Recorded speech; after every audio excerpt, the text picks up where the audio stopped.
네, 오늘은 마태복음 우리 12장 31절 32절 말씀 같이 보도록 하겠습니다. 마태복음 12장 31절 32절인데요. 네, 짧으니까 우리 다 같이 읽도록 하겠습니다. 시작.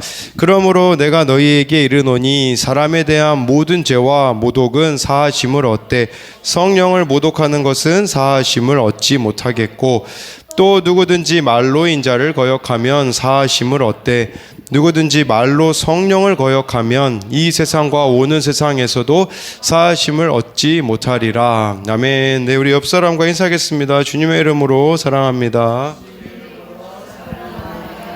네, 오늘은 이 32절에 성령을 거역하는 거, 이게 성령을 또 31절에 성령을 모독하거나 이제 거역하는 것이 어떤 것인지 같이 말씀을 나누도록 하겠습니다. 지난 수요일에 그 부모 말씀 양육 세미나가 있었습니다. 그래서 이게 참 가능할까 싶었는데 많은 분들이 또 함께 해주시고 무엇보다 이제 서로를 알아갈 수 있음에 감사하더라고요. 저에게는 좀 엄청난 부담이었어요. 왜냐하면 처음에 이제 그 자기소개를 이제 새로 오신 분 때문에 했거든요. 네, 나이를 짐작하고 있었는데 실제 나이를 알게 됐죠. 이제 다 모두의 나이를 알게 됐더니 7학년이신 분도 계시고 7학년부터 6학년, 5학년, 4학년, 이제 3학년까지 이렇게 대부분 다 연세가 있으신 분들이라 또 제가 어머니 뱃속에 있을 때부터 저를 알던 분들도 있어서 좀 두려움 가운데 시작하게 되었어요. 그래서 거의 한 2시간 정도 이렇게 시간을 보내고 나서 제 마음에는 그 기쁨이 있었습니다. 이 기쁨은 예전에 그 외부 사역할 때 느꼈던 그 기쁨이 있더라고요. 막 다른 교회 가서 설교할 때 느꼈던 기쁨을 우리 교회 성도님들을 이렇게 말씀 양육하면서 느끼는 걸 보면서 내가 허튼 데서 이 기쁨을 찾으려고 했구나, 이거를 좀 깨닫게 되었고요. 너무 기뻤나 봐요. 제가 자면서 두 번째 강의를 이렇게 꿈에서 하고 있더라고요. 그래서 그날 자면서 제 2강을 벌써 꿈에서 이렇게 이렇게 끝냈던 뭐 그런 경험이 있습니다. 함께 해주셔서 참 감사한데요. 오늘은 이 성령을 모독한다라는 것이 어떤 것인지에 대해서 같이 나눠보려고 합니다. 어느 청년하고 이제 말씀 양육을 하고 있는데요. 내일이 입춘이더라고요. 입춘. 저는 그런 거 잘 모릅니다. 입춘이 그거 뭐고 동지 뭐고 이런 거 잘 모르겠거든요. 근데 그 청년 아버지는 예수님을 믿지 않으세요. 그래서 이제 입춘한다고 아버지가 준비를 하고 있다고 하더라고요. 이제 뭘 준비하셨나 보니까 그 절에 가서요. 부적을 이제 잔뜩 사가지고 집에다가 붙이는 거죠. 이게 입춘이면 그걸 붙여야 되나 봐요. 저는 왜 그런지는 모르겠는데.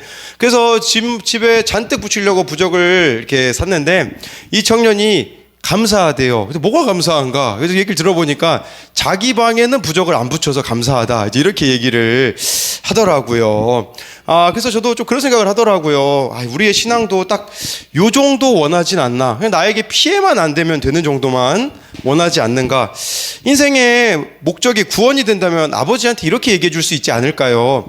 아버지, 제가 힘들 때 그렇게 교회에서 도와줬는데 이렇게 하시면 안 되죠라고 그 한마디를 못하는 그 청년의 모습을 보면서 참 아쉬움이 남더라고요. 우리가 알고 있지만 그 알미 삶으로 이어지지 않는다면 아무 소용이 없다라는 것을 알아야 한다라는 것이에요. 우리 다시 한번 이 본문을 읽어보도록 하겠습니다. 우리 31절 32절이거든요. 시작.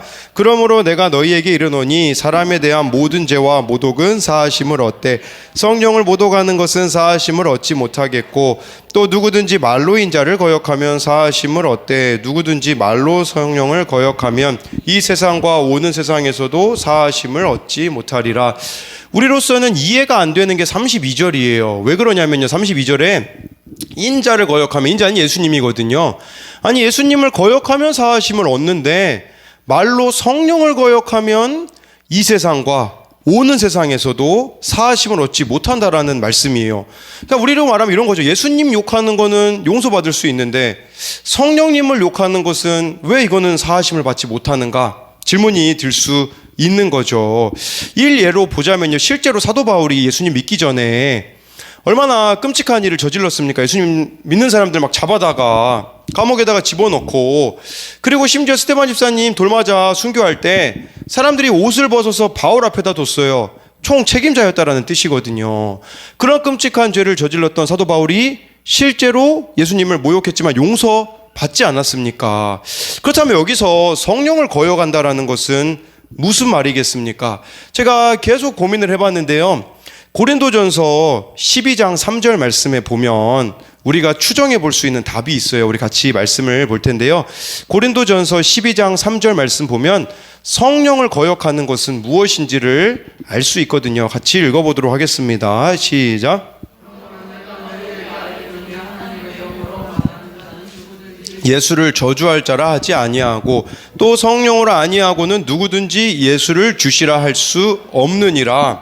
네, 이게 무슨 말이냐면요. 성령님이 내 안에 계시면 예수님을 저주할 수도 없고 성령이 아니고선 우리가 예수님을 주님이라고 부를 수도 없다라는 뜻이에요. 그러니까 예수님을 아까 모독한다, 예수님을 그렇게 한다, 거역한다라는 것은 안 믿는 사람을 말하는 거예요. 근데 성령을 모욕한다라는 것은 내 안에 성령이 계셔요. 그러니까 이거는 믿는 자라는 뜻이겠죠. 믿는 자인데 성령과 무관하게 살아가는 자들은 사하심을 받을 수가 없다라는 말이에요. 몰라서 예수님 욕하는 거는 용서받을 수 있어요. 근데 아는 사람이 어떻게 살아가야 될지도 알고 성령이 내 안에 계시는데 근데 성령의 음성을 우리가 무시하며 살아간다면 결국은 사하심을 받을 수가 없다라는 것을 말씀해 주고 있는 거예요. 그러니까 예수님을 여러분들이 믿으면 여러분 안에 성령님이 사시거든요. 근데 성령님을 외면한 채로 살아간다면 성령님이 내 안에 계시지만 그냥 내가 주인이 되어 내 마음대로 살아간다면 그것은 성령을 거역하고 모독하는 것이라는 것을 알아야 한다라는 것이에요. 그러면 그렇다면 정말 나는 성령을 필요로 하고 있는가? 이 질문이 있어야 되는 거죠. 성령을 여러분들의 삶에 뭐 하는데 쓰겠습니까? 제가 오늘 그 순교자의 소리라는 책자를 받아보았는데요. 거기 그런 내용이 나오더라고요. 중국에서 100번 이상 체포된 복음 전하는 사람이 나오더라고요. 수년 전 마약 중독자였던 첸원셴이라는 사람이요. 2022년 10월 12일 체포까지 포함해서 지금까지 100번이 넘게 체포가 되었음에도 불구하고 10년이 넘는 세월 동안 복음 전파를 중단하지 않았다라고 합니다. 작년 10월 말에 그 중국에서 20차 중국 공산당 전국 대표 대회를 앞두고 현지 경찰들이 이 첸의 집을 여러 차례 방문했다고 해요.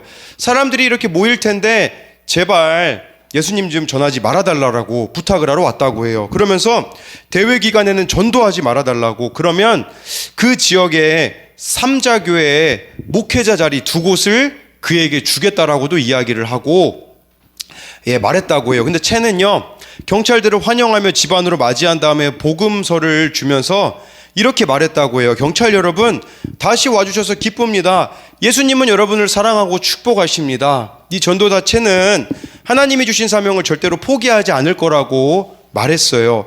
그는 자주 구금되는 동안에도 복음 전파를 결단한 신실한 증인으로 살아가고 있다라는 거죠.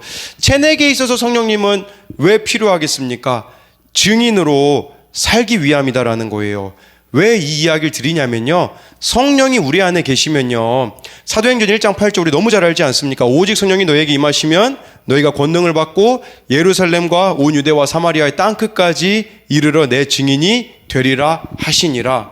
문제는 증인으로 내가 살려고 하지 않기 때문에 성령님이 필요가 없는 삶을 살아가고 있다라는 것이에요. 증인이 무엇입니까? 원어로요, 순교자라는 뜻이 있어요. 자기 부인하는 거예요. 순교자는요, 물론 예수님 때문에 죽는 것도 뜻하겠지만 예수님 때문에 내 자아를 십자가에 못 박는 자가 순교자가 아니겠습니까? 그런데 내 자아가 펄펄 살아있기 때문에 성령님을 필요로 하지 않는 우리들의 모습이 나와 있는 것이라고 할 수가 있는 것이겠죠. 여러분들이 성령의 지배를 받는다면요, 내 자아, 내 자존심, 내 생각, 내 감정이 죽게 될 것이거든요. 근데 내가 이걸 싫어하는 거예요. 그러니 성령의 도움을 받지 않고 성령님이 우리 삶에 아무것도 역사하실 수가 없게 되어지는 것이겠죠. 먼저 첫 번째로요, 여러분들이 성령에 그렇다면 지배를 받는다면 어떤 일이 벌어질까요? 우리 마태복음 12장 34절 말씀을 같이 읽어보도록 하겠습니다. 마태복음 12장 34절 말씀을 보도록 하겠습니다. 34절입니다. 시작. 독사의 자식들아 너희는 악하니 니는 마음에 가득한 것을 입으로 말함이라. 네, 여기서 좀 두 가지를 보게 되더라고요. 하나는 독사의 자식들아, 누구에게 예수님 말씀하셨냐면 바리새인들에게 말씀하셨어요. 여러분 이걸 기억하셔야 돼요. 바리새인들 하나님 얼마나 사랑했던 사람입니까? 근데요, 우리도 예수님 믿고 교회 다니는데 우리도 구원받지 못할 수 있다라는 걸 기억해야 된다라는 것이에요. 바리새인도 구원받지 못하는데 하물며 우리라도 예외가 있을 수는 없다라는 게 이 독사의 자식들이라는 말씀에 들어있고요. 두 번째, 어떻게 선한 말을 할 수 있느냐? 이는 마음에 가득한 것을 입으로 말함이라. 이 예수님이 귀신을 내쫓은 걸 보고서는 바리새인들이 뭐라고 얘기했냐면요, 바알세불을 힘입어서 쫓아내었다. 바알세불은요 귀신의 왕, 그런 뜻이에요. 이 원어로 보니까요 막 파리대왕 막 이런 의미더라고요. 그러니까 예수님이 귀신 쫓아낸 걸 가지고서는 마귀의 역사라고 말했던 바리새인, 그 입술로 나오는 바알세불이라고 말한 것 자체가 이미 그들의 마음이 썩어 있음을 말씀해주고 있다라는 거예요. 여러분, 그러니까요, 마음에 있는 게 입술로 나오는 거잖아요. 예를 들어서 게임에 관심 있는 아이들은요, 그냥 대화를 나눠보면요, 무조건 게임 얘기만 합니다. 왜냐하면 마음에 게임이 들어있기 때문이라는 것이죠. 네, 저도 좀 부끄러운 이 설교를 준비하면서 내가 했던 좀 악한 말은 뭐가 있을까 이렇게 한번 생각해 봤거든요. 근데 제가 보니까요, 중학교 때, 이런 뭐 지금은 카카오톡이 있잖아요. 이제 제가 중학생 당시 때는 카톡이 없고 그 버디버디라는 게 있었어요, 컴퓨터로. 네, 우리 희재가 공감하지 못하는 표정을 짓고 있는데, 네, 오는 데는 순서가 있지만 가는 데는 순서가 없다는 점을 잘 기억하면 좋겠는데요. 그때 제 아이디가 뭐였었냐면요, 이게 좀 그래요, 여기서 말하기도 그런데, 첫 번째 아이디가요, 이 시댕 꼼냐였어요. 제 아이디를 제가 그렇게 만들었더라고요. 아니 어떻게 이렇게 이름을 정할 수 있을까? 너무 부끄러운 거예요. 그래서 제가 아이디를 바꿨거든요. 내 교회 다니니까 성경적으로 바꿔야겠다고 해서 바꾼 두 번째 아이디가요, 예, 이게 참 기가 막혀요. 이것도 소돔과 고모라였어요. 소돔과 고모라. 무슨 뜻인지 모르고, 소돔과 고모라 그 멸망한 곳 아닙니까? 근데 제가 아이디를 소돔과 고모라로 만들었다는 거, 이미 제 마음 자체가 악하다라는 걸 보여주는 거죠. 우리 교회 어느 청년이 이제 쿠팡 아이디를 제가 봤는데, 네, 한양 대마왕이더라고요. 한양 대마왕. 누군지 알겠죠? 한양이면 서울 사는 분이 한 분 계세요. 우리 청년 중에. 한양 대마왕이라고 이렇게 지어서 우리가 놀렸던 기억이 있는데요. 그러니까 마음에 있는 게요, 다 드러날 수밖에 없다라는 거. 바리새인 예수님 보고 바알세불이라고 말하는 것도 그 마음이 이미 악한 것으로 가득 차 있었다라는 것이죠. 그래서 저희가 그 부모 말씀 양육 세미나에서 성경적 부모 교실 그 1과를 같이 나눴는데, 1과 제목이 하나님의 눈으로 보기였어요. 이 하나님의 눈으로 본다라는 걸 설명해 주면서 제가 그런 얘기를 했거든요. 세상은 조건적인 사랑을 한다. 이 조건적이라는 것은 내 자녀가 좋은 대학에 들어가야 사랑해 주고 좋은 점수가 나와야 잘해주는 거죠. 근데요, 하나님의 사랑은 존재적인 사랑이다라고 이야기를 해줬거든요. 이걸 어떻게 이해하면 이걸 쉽게 이해할 수 있을까를 제가 고민해 봤거든요. 여러분들이 한결이를 바라보는 그 사랑, 그게 존재적인 사랑입니다. 물론 얘가 이제 나이가 들면 우리도 조건적인 사랑으로 바뀔지 모르겠죠. 존재적이라는 것은요, 어제 한결이가 이제 막 미용실에서 앞머리를 일자로 잘랐거든요. 그러니까 그 미용실에 있는 모든 분들이 너무 귀엽다고 이렇게 감탄을 하고, 한결이도 아침에 제가 얼굴을 이제 세수시켜주는데 저보고 그러더라고요. 아빠 나 멋져 그러더라고요. 지가 거울을 보면서 아빠 나 멋져 이제 그래가지고 멋지다 그랬더니 아빠도 멋져 그냥 그렇게 얘기하더라고요. 네, 그냥 자기 칭찬해줘서 그냥 지나가는 말로 하나 해준 것 같아요. 존재적인 사랑은 그거예요. 속을 썩이든 속을 썩이지 않든 그 존재 자체만으로 사랑하는 것은 하나님의 사랑으로만, 더 구체적으로 말씀드리자면 성령의 도우심으로만 가능하다라는 것을 기억해야 돼요. 그렇기 때문에 내 자녀를 향하여서도 성령의 지배를 내가 받아야 좋은 소리가 나올 수 있는 게 아니겠습니까? 여러분들이 마음에 성령의 지배를 받으면요, 다른 언어를 사용할 거예요. 방언.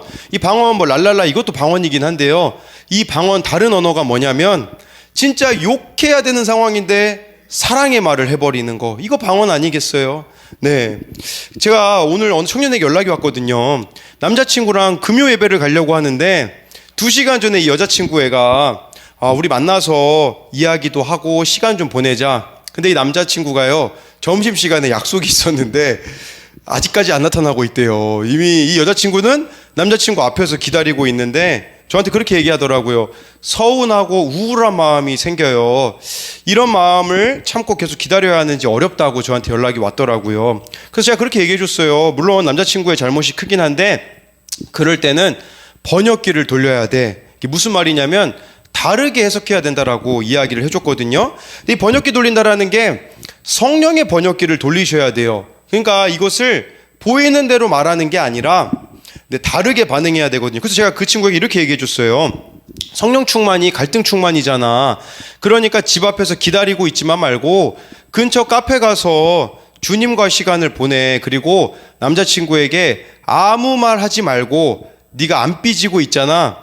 그러면 무서워서 다음부터 이런 일 없을 거다. 이렇게 얘기를 해주셨어요. 거기다 대고 막 내가 우울하다. 너 뭐냐? 약속 왜 어겼냐? 그러면 다음에 또 똑같은 모습 보일 겁니다. 근데요, 다른 반응을 하는 거예요. 네, 그냥 아무 말 안 하고 삐지지 않고 평소처럼 대하면 무서워서 다음에 잘하겠죠. 근데 이게 사실 이런 반응 우리가 어떻게 보일 수 있겠어요? 성령의 도우심이 아니면 우리는 이렇게 할 수가 없다라는 거예요. 이 말씀, 우리 안에 선한 것은요, 성령이 내 안에 계시는 것밖에 없습니다. 그렇기 때문에 정말 성령의 지배를 받을 때 여러분들은 다른 언어를 사용하실 수가 있다라는 거예요. 둘째로요, 성령의 지배를 받게 되어지면요, 예수님만으로 만족하게 되어집니다. 우리 38절, 39절 말씀 읽도록 하겠습니다. 시작.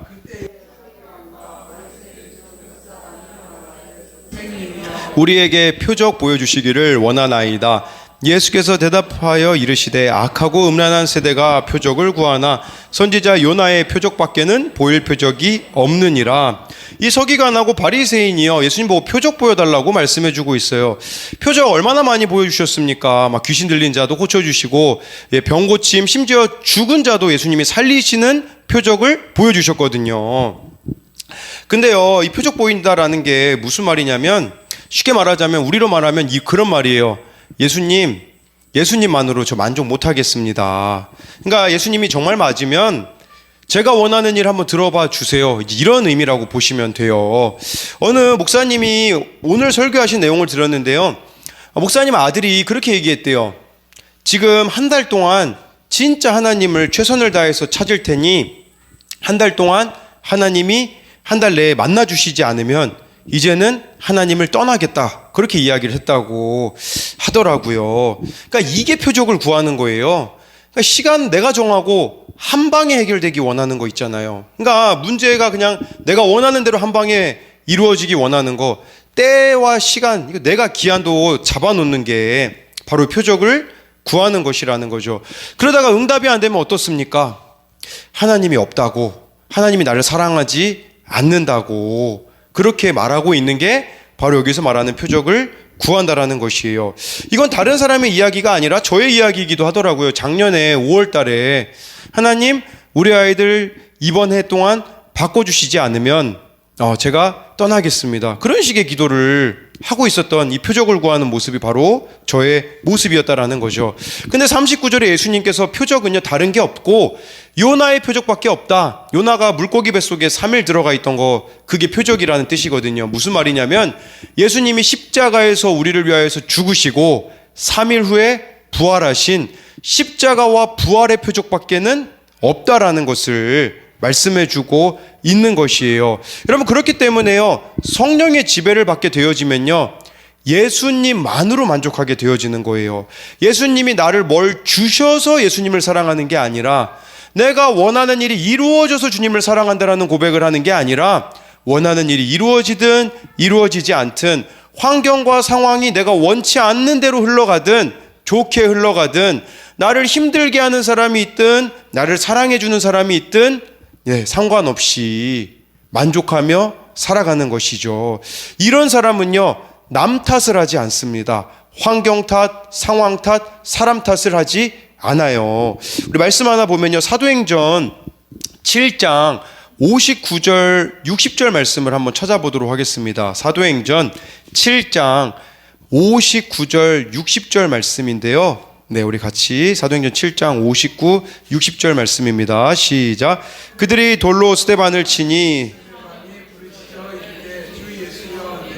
받으시옵소서 하고 무릎을 꿇고 크게 불러 이르되 주여 이 죄를 그들에게 돌리지 마옵소서, 이 말을 하고 자니라. 스데반 집사님 모습을 보세요. 예수님만으로 만족하고 성령으로 충만하니까 이 지금 돌로 맞아 죽어가는 시점인데요. 60절 말씀 보세요. 저는 이게 충격적이더라고요. 주여 이 죄를 그들에게 돌리지 마옵소서. 어떻게 이런 고백을 할 수 있습니까? 지금 돌 맞고 있거든요. 사람들이 돌 던져서 죽이고 있거든요, 스데반 집사님을. 근데요, 탓을 하지 않아요. 이게 성령의 지배를 받는 사람의 모습이라는 거예요. 다른 사람이 나를 돌 던져요, 실제로. 그러면 왜 돌 던지냐고 충분히 이거는 말할 수 있는 거잖아요. 아무 말하지 않아요, 돌 던지는 것에 대하여서. 그러면서 이렇게 핑계대지 않고 돌 던지는 자들을 미워하지 않고 탓을 하지 않는, 정말 여러분들이 성령의 지배를 받으면 탓을 하지 않는, 예수님만으로 만족하는 자들이 된다라는 것이에요. 오늘 저에게 있었던 일인데요. 제가 그 목요일마다 이제 신방을 가는 곳이 있어요. 네, 근데 어제 좀 감기가 좀 그래도 아직 남아있는 것 같아서 워낙 외부로 이렇게 안 다니시는 우리 권사님이 계셔서 제가 괜히 갔다가 또 감기를 이렇게 옮을 수 있어가지고 오늘로 이렇게 가려고 했거든요. 근데 오늘 이렇게 한 곳을 신방을 먼저 아침에 하고 그 다음에 이제 이동하기 전에 제가 이렇게 그러면 안 되는데 미용실을 잠깐 들렸습니다. 우리 미용실 들어갔더니 우리 어제 곽 권사님이 열심히 어느 분을 전도했다는 우리 그런 소문을 또 듣기도 했습니다. 우리 교회 너무 좋다고 이렇게 자랑하셨다고, 예, 그 원장님에게 들었는데요. 근데 이제 문제는 뭐냐, 시간이 늦어진 거예요. 미용 머리 갔다가 바로 또 가야 되는데 빈손이어가지고 또 교회에 들러가지고 이제 음식을 싸고 이제 점심을 먹고 가니 출발할 때쯤에 그 권사님에게 전화가 와서 지금 출발했다고 이렇게 이야기를 드렸거든요. 근데 원래 평소에는 한 10시, 11시에 가는데 12시가 좀 넘어서 갔거든요. 거기 요양보호사분하고 저하고 같이 이제 시간이 맞아서 들어가게 됐거든요. 근데 갑자기 권사님이 요양보호사분 보고 엄청 뭐라고 하시는 거예요. 12시 20분이었거든요. 왜 이렇게 일찍 왔냐고, 원래 12시 40분에 오면서 왜 시간을 안 지키냐고. 저에게 지금 서운한 거를 그 요양보호사분을 막 잡으시더라고요. 그래가지고 이게 막 기겁하는 거예요. 막 제 앞에서 막 요양보호사분을 막 혼내시는 거예요. 그래서 그러면서 그렇게 얘기하더라고요. 늦으면 늦는다고 전화를 주시지, 안 그러면 스트레스를 많이 받으셔서 이틀 3일 아프다고 하시더라고요. 그래서 이때 어떻게 해야겠습니까? 순간 아직 감기 다 안 나았다고 하고 도망가야겠다, 이런 마음이 처음에 들었거든요. 이거 도망가서 빨리 피해야겠다, 저 요양보호사분 혼자 혼나게 남겨둬야겠다, 이런 생각이 솔직히 들었거든요. 예. 근데 이제 또 알잖아요. 제가 수요일날 회피하면 안 된다, 직면해야 된다, 예수님이 회당에 들어가신다는 그 말씀이 생각나서 성령님 도와주세요. 제가 어떻게 해야겠습니까? 이 갈등 충만이 성령 충만이잖아요. 그러니까 성령님의 도움을 구했을 때 핑계대지 않고 탓하지 않고 그냥 스트레스 받게 한 제가 다 잘못했다고 이야기를 드렸어요. 그래서 그냥 계속 제가 잘못했습니다, 이제 이렇게 이야기를 드리니까요. 갑자기 얘기하시더니 마음이 다 풀렸네 그러시더라고요. 저보고 5분 만에 마음이 풀리시고 갑자기 거기 요양보호사분이 제가 기타를 들고 가서 찬양 좀 이렇게 불러달라고 해서 찬양을 제가 이렇게 불렀어요. 근데 막 그 요양보호사분이 영상을 찍으시더라고요. 찍고서는 찬양 2곡 불렀더니 권사님 마음이 풀려가지고, 네, 원래 권사님 이야기 들어드리려면 한 1시간 걸리거든요. 20분 만에 끝내고 제가 돌아왔다는 사실 아닙니까? 뭘 말씀드리고자 하는 거냐면 제가 그렇게 또 보게 되어지더라고요. 권사님이 스트레스 받는다라는 거 그 얘기만 듣고 막 어떡하지, 도망갈까, 막 그게 아니라, 그러니까 성령의 도움을 구했을 때 다르게 보이더라고요. 이 권사님이 얼마나 나를 소중하게 여기면 나를 가지고 이렇게 스트레스를 받으실까라는 부분이 생각되어 지면서요. 이렇게 탓하지 않고 핑계대지 않고 변명하지 않는 거, 이게 다 성령을 통해서 가능하다라는 것을 보게 되었습니다. 여러분, 세 번째로요, 성령의 지배를 받게 되어지면요, 말씀으로 자신을 채우게 되어집니다. 마태복음 12장 43절부터 45절까지를 보도록 하겠습니다. 마태복음 12장 43절부터 45절까지 말씀을 보면, 네, 우리 같이 읽어보겠습니다. 시작. 더러운 귀신이 사람에게서 나갔을 때에 물 없는 곳으로 다니며 쉬기를 구하되 쉴 곳을 얻지 못하고 이에 이르되 내가 나온 내 집으로 돌아가리라 하고 와보니 그 집이 비고 청소되고 수리되었거늘 이에 가서 저보다 더 악한 귀신 7을 데리고 들어가서 거하니 그 사람의 나중 형편이 전보다 더욱 심하게 되느니라. 이 악한 세대가 또한 이렇게 되리라. 43절 말씀 보면요, 은혜 받았어요. 예수님의 십자가 보혈로 씻김 받고 회개한 사람을 말하는 거예요. 그러니까 더러운 귀신이 쫓겨난 거죠, 그 사람의 삶에서. 그래서 이제 44절 보니까, 집이 비고 청소되고 수리되었다.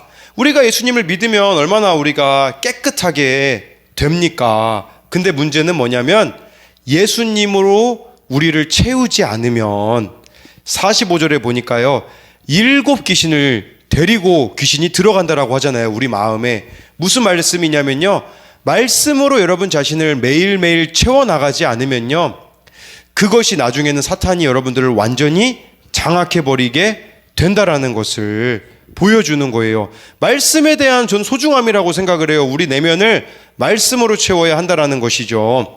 제가 열왕기상 21장에 보니까, 이건 그냥 제가 설명을 드릴게요. 나봇의 포도원 사건이라는 게 있거든요. 아합이라는 악한 왕이 있었습니다. 이 왕이요, 나봇이라는 사람의 포도원을 보니까 이 왕궁에서도 가깝고 탐나는 거예요. 채소밭으로 만들고 싶었던 거예요. 그래서 나봇 보고요, 내가 다른 밭도 원하면 주고 돈으로도 줄 테니까 그 포도원 나한테 줘라. 이제 왕이 얘기한 거란 말이죠. 그러면 이거 얼마나 여러분 대박 아니에요? 하나님, 응답해 주셨군요. 대박입니다. 라고 할 수 있잖아요. 나봇이 뭐라고 얘기하냐면요, 그렇게 얘기해요. 아합에게 내 조상의 유산을 왕에게 주기를 여호와께서 금하실지로다 하니, 이 땅 팔지 말라고 하나님이 말씀하셨거든요. 근데 그 당시는 사람들이 말씀 안 지키던 시대거든요. 나봇이라는 사람이 이건 하나님의 명령에 의하면 땅을 팔지 말라고 한 거기 때문에 팔 수 없습니다.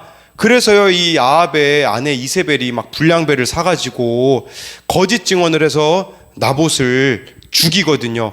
그리고 강제로 그 땅을 뺏어버립니다. 그때 하나님께서 엘리야를 보내셔가지고요, 이 나봇의 포도원을 빼앗은 걸 가지고 책망하시거든요. 아합이 어떻게 한 줄 아십니까? 아합이요, 그 엘리야의 말을 듣고요, 옷을 찢고 굵은 배로 몸을 동이고 금식하고 굵은 배로 누워 풀이 주고 다니거든요. 회개했어요. 놀랍게요, 아합이. 근데요, 그래서 하나님께서 재앙을 피하게 해주시겠다고 하거든요. 근데 그 뒤에 아합이 어떻게 됩니까? 또 하나님을 대적하다가 죽어요. 이 모습이에요. 말씀의 은혜에 있어요. 근데 그 말씀이 우리를 지탱하지 못하면 아합처럼 회개해서 재앙이 피할 정도의 은혜가 있었음에도 불구하고 똑같이 예전과 살아가니 나중에는 천국에 들어가지 못하게 되어지는 아합의 모습이 우리들의 모습일 수 있다라는 거예요. 교회 다닌다고 천국이 보장된다고요? 아닙니다. 말씀대로 사셔야지만 천국에 들어갈 수 있는 거예요. 예전에 제가 항상 하는 말인데요, 우리 지금 이제 23살 애들이 19살 때였어요. 전국에서 그 기도학생 대회가 있었거든요. 학교 기도 모임 하는 청소년들 다 모여라. 그래가지고 막 전국에 아이들이 막 서울에 다 모인 적이 있어요. 근데 그때 막 우리 남자아이들 난리 났어요. 막 기도 시간에 서로 막 껴안고 막 눈물 흘리며 그렇게 애들이 막 통곡하며 기도해서 와, 이제 드디어 됐구나 싶었거든요. 예배 끝나고 어떻게 한 줄 아세요? 나가는 길에 담배 피더라고요. 그 모습이 바로 이 모습인 거예요. 은혜를 받았는데 그 은혜를 유지해주는 말씀을 붙잡고 살아가지 않기 때문에 귀신이 마음에 들어와서 형편이 더 악해지는 모습을 보여주고 있는 것이겠죠. 저는 이 모습이 제가 초등학교 때 수학여행 때 캠프파이어 하는 모습과 같더라고요. 아직도 잊혀지지 않는 장면이 있어요. 이 둘째 날 밤에 수학여행 2박 3일이잖아요. 그때 막 밤에 갑자기 초를 하나씩 나눠주고서는 거기다 막 불을 붙여요. 그 다음에 그 어떤 남자분이 나오셔가지고 갑자기 막 이렇게 슬픈 얘기를 하세요. 막 부모님 얘기를 하고 막. 근데 딱 안 우는 사람이 딱 2명 있더라고요. 저랑 제 친구만 안 울었거든요. 근데 제 친구가 좀 찔렸나 봐요. 그러더니 얘가 이제 울려고 어떻게 하냐. 촛농을요, 자기 손등에 떨어뜨리는 거예요. 그래가지고 뜨거워가지고 이제 막 얘가 울더라고요. 제 옆에서. 저만 그래서 결국 안 울었거든요. 네, 근데 자기 촛농을 자기 손등에 떨어뜨리고 막 이렇게 우는데, 제가 이 이야기를 왜 드리냐면, 얼마나 내가 울었는가, 얼마나 많은 눈물을 흘렸는가, 얼마나 극적으로 예수님을 만났는가, 얼마나 내 감정이 이렇게 요동되었는가, 그걸 사람들은 좀 많이 따지는 것 같아요. 근데요, 제가 19살 때 예수님 만났을 때는요, 아무것도 없었어요. 뭐 눈물도 나지 않았고요. 예수님 만났을 때 그거였거든요. 한 가지 분명히 깨달아진 게 있었어요. 아, 예수님이 나를 위해서 죽으셨구나. 이 이야기를 드리는 것은 얼마나 극적으로 예수님 만났느냐가 중요한 게 아니라, 주님을 만났다면 이제부터는 내 마음을 말씀으로 날마다 채워나가는 그것이 더 중요하다라는 것이에요.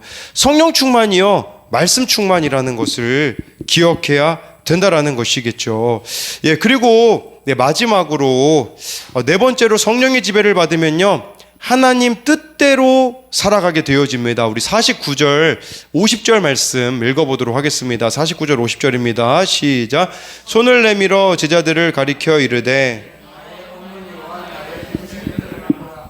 누구는지 하늘에 계신 내 아버지의 뜻대로 하는 자가 내 형제요 자매요 어머니라 하시더라. 네, 예수님이요, 네, 이 정말 예수님의 가족, 여러분들이 예수님의 가족이라면, 예수님과 한 가족이라면 50절에 하늘에 계신 하나님의 뜻대로 살아가게 되어진다라고 말씀해 주고 있고, 49절에요, 하나님의 뜻대로 여러분들이 살아가면 어떻게 되냐면요, 영혼 구원을 한다라는 뜻을 말씀해 주고 있는 거예요. 한 사람이라도 더 예수님의 가족에 포함될 수 있게 하려고, 하나님 뜻이 무엇이겠어요? 영혼 구원이라고 할 수가 있는 것이겠죠. 어떤 청년이 우울증이 너무 심하다고 하더라고요. 우리 교회 청년은 아닌데요, 계속 이 우울감에 사로잡혀서 너무 힘들다고 하더라고요. 그래서 그 친구가 오늘 저한테 그렇게 연락을 하더라고요. 뭐라고 연락했냐면, 목사님, 제가 이렇게 너무 우울한 거는 하나님하고 충분히 교제하고 있지 않기 때문인 것 같아요 라고 이야기를 해줘서, 이때가 기회다 싶어가지고 어떻게 했냐면요, 바로 말씀 양육 이제 할 수 있는 거를 책을 택배로 보내주고서는 그렇게 얘기했거든요. 너 우울증 치료받고 싶으면 지금부터, 제가 이 친구 10주 그 말씀 양육을 다 한 친구거든요. 너 말씀 양육 시작해야 된다. 그래서 예수님 안 믿는 친구나 아니면 주변에 말씀을 모르는 친구 10주 동안 말씀 양육 네가 가르치기 시작해라 이야기 해줬거든요. 그랬더니 이 친구가 바로 또 자기 친구에게 연락해서 이제 3월 달부터 말씀 양육을 자기가 하겠다고 하더라고요. 여러분, 영혼 구원의 목적이 되잖아요. 정말 이 말씀 양육도 우리가 지금 잘 배우고 있는데요, 이제 배움에서 그치시면 안 돼요. 직접 이걸 여러분들이 누구에게 가르쳐 보세요. 우리 청소년부 교사들을 잘하는 게 뭐냐면, 청소년들하고 말씀 나눔을 전화로 하거든요. 전화를 하려고 하면 어떻게 되는 줄 아세요? 먼저 본인이 깨어있게 되어지더라고요. 저도 신방 갈 때는 있잖아요, 유튜브로 이상한 거 안 봅니다. 말씀에 대한 것만 봐요. 왜 그러냐면, 뭔가 내가 말씀을 나눠야 되면 내 안에 거룩한 부담감이 생기거든요. 그러면 주님께 더 내가 붙들리게 되어지는 것이고, 그리고 이 말씀을 그 사람과 나눴을 때 그 사람이 살아나는 모습을 보잖아요. 우울증 걸릴 틈이 없습니다. 영혼 구원의 목적이 되어지면요, 우리들의 삶은 번아웃이 올 수도 없고 우울증에 사로잡힐 수도 없다라는 거예요. 어제 큐티 말씀이 성령을 모독하지 말라는 것이었는데요, 제 자신이 성령을 모독하는 게 무엇이는지 생각해 봤거든요.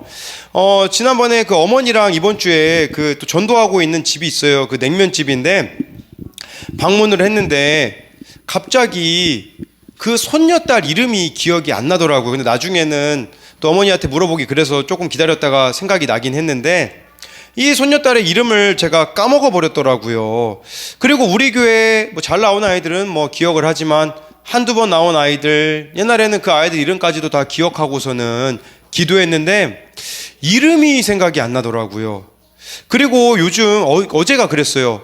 그리고 우리 교회 나오는 아이들도 마음이 제가 안 생기더라고요. 왜 나는 이름을 까먹고 왜 나는 이 아이들에게 마음이 생기지 않을까 보니까요, 기도하지 않아서 그렇더라고요. 이름을 부르며 기도하고 있지 않기 때문에 첫 번째로는 이름을 까먹었고, 두 번째는 그 사람을 향한 마음이 생겨지지 않는 것을 보게 되었어요. 그래서 제 자신이 참 너무 부끄러워서 다시 기도하기 시작했거든요. 근데 오늘 오후에 어느 청년에게 이렇게 연락이 왔어요. 우리 교회 몇 번 나오다 안 나온 청년이거든요. 목사님 잘 지내시나요? 제가 초반에 적응이 너무 힘들어서 회피하기만 해서 죄송해요. 한 번 안 나가게 되니까 빼먹는 게 쉬워지네요. 사실 저번 달에 아산에 올라와서 자취를 시작했는데 자꾸 교회랑 목사님, 사모님, 언니, 오빠 분들이 생각나고 다시 제대로 다니고 싶어서 연락을 드렸어요. 너무 늦었을까요? 라고 저한테 연락이 왔는데 부끄럽더라고요. 왜 부끄러웠냐면 최근에 이 청년을 위해서 제가 기도한 적이 없거든요. 만약에 이 청년을 위해서 제가 기도했다면 기도해서 이렇게 된 거라고 생색을 냈을 거지만 왜 하나님께서는 이 청년에게 나에게 연락을 오게 하셨을까를 생각해 보니까 제가 다시 이름을 부르며 한 명 한 명 기도하기를 시작하고 늘 성령의 지배를 받으며 하나님과 친밀함 가운데 나아가면 하나님이 일하시는 것을 보게 될 거라는 것을 깨닫게 되었어요. 마찬가지로 여러분들이 정말 성령의 지배를 받으면 하나님의 뜻대로 살아가시잖아요. 영혼 구원의 목적을 두고 살아가시잖아요. 그러면요, 하나님이 일하시기 시작하고 하나님의 그 일은요, 나의 생각과 계획을 뛰어넘는 일이기 때문에 여러분들은 감격하며 살아가실 수가 있다라는 것이에요. 그래서 오늘 이 말씀에 4가지 성령의 지배를 받는 법 나누었는데요. 이대로 살아가지 않으면 성령을 못 오가는 겁니다. 제가 이 4가지를 반대로 이야기 드리면 이런 거예요. 첫째는 성령을 못 오가는 것은요, 내 마음대로 말하는 것입니다. 내 감정대로, 내 생각대로. 두 번째로는요, 성령을 못 오가는 것은 예수님만으로 만족하지 못하는 겁니다. 자꾸 무언가를 달라고 말하는 기복의 신앙인 것이죠. 셋째로 성령을 못 오가는 것은요, 말씀과 기도로 나를 채우지 않고 내 마음대로 살아가는 것이고요. 네 번째로 성령을 못 오가는 것은 영혼 구원에 대한 관심을 잃어버린 채로 살아가는 것임을 기억함으로써, 알면서 하지 않는다면 그게 성령에 대한 모독이 아니겠습니까? 우리 다 알고 있어요. 어떻게 살아야 되는지, 무엇을 해야 되는지. 그래서 성령의 도움이 필요해요. 내 힘으로 안 되잖아요. 내 능력으로 안 되지 않습니까? 그래서 성령의 도움이 필요한 건데 우리는 이 성령의 도움 없이 살아가기 때문에 정말 그냥 그저 현실에 안주한 채로 살아가고 있지는 않겠습니까? 그렇기에 성령의 도우심으로 자기를 부인하고 자기 십자가 지는 적용을 하며 살아가는 저와 여러분들이 되었으면 좋겠습니다.